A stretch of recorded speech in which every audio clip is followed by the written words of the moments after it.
spend a lot of time in this book, in Confidence Code, trying to drill down into what is confidence. And all the people we interviewed, we asked them, what is confidence? How can you define it? And the best description we ever had was this: confidence is the stuff that turns thoughts into action. And thoughts without action are pretty useless. And the great thing, I think, about this notion of confidence is that it's about doing. It's not about bravado or swagger or dominating a meeting or being the person that speaks loudest and longest. It's not a sort of mannerism. It's about doing things. And the more you do things, the more confidence you get. It's a wonderful virtuous circle. You build confidence by going outside of your comfort zone, by trying things that are hard for you, by taking risks. For me, that risk of saying, listen, I'm prepared to walk away. I have to have a 4-day week, not a 5-day week on this show. That process gave me confidence, because I came away from that thinking, wow, you know what? I can push the limits. I can do something hard. I'm not a confrontational person. I'm kind of a people pleaser. So the prospect of pissing off my bosses was a big deal for me. I didn't like that. I didn't like to be seen as difficult. But I got what I wanted from that negotiation, and that gave me confidence. I see confidence almost as bricks in a wall. You build it. Brick by brick by brick by brick, you build your confidence. I'll give you another example. I was invited into a meeting at the White House on Middle East policy.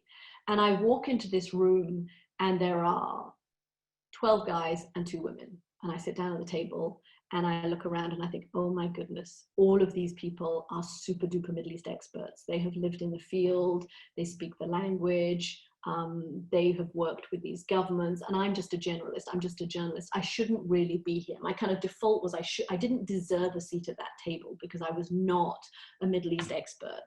So we listened to the presentation from the National Security Council team, and I can picture this scene so clearly in my mind. We're sitting in this kind of anonymous conference room and they give their spiel and they finish their presentation, and it gets to the end of the presentation and it's time for the question and answers, and the men in the room, actually, you know what, they don't even raise their hands. They just jump in with questions.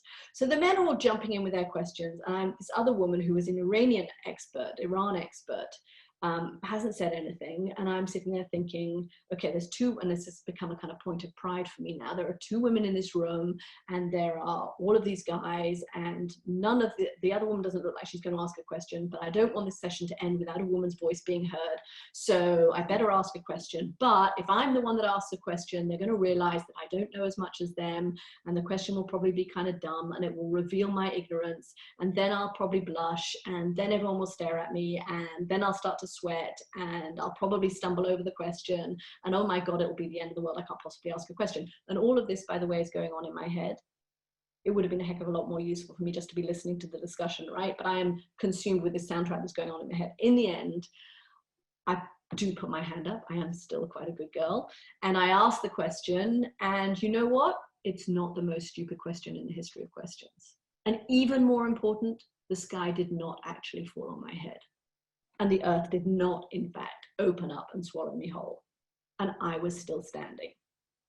And the next time round, when I was in a difficult situation like that, with experts in a similar situation, I knew that I could do it.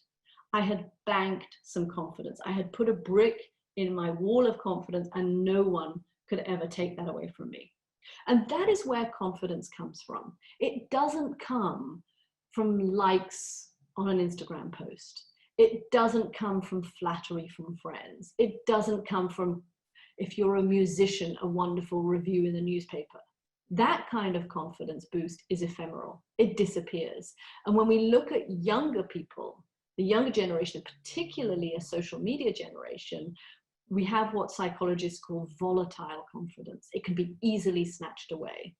But confidence that comes from taking risks and going outside your comfort zone and overcoming hurdles, that is permanent confidence. That's the kind of confidence you want. We talk about acting more.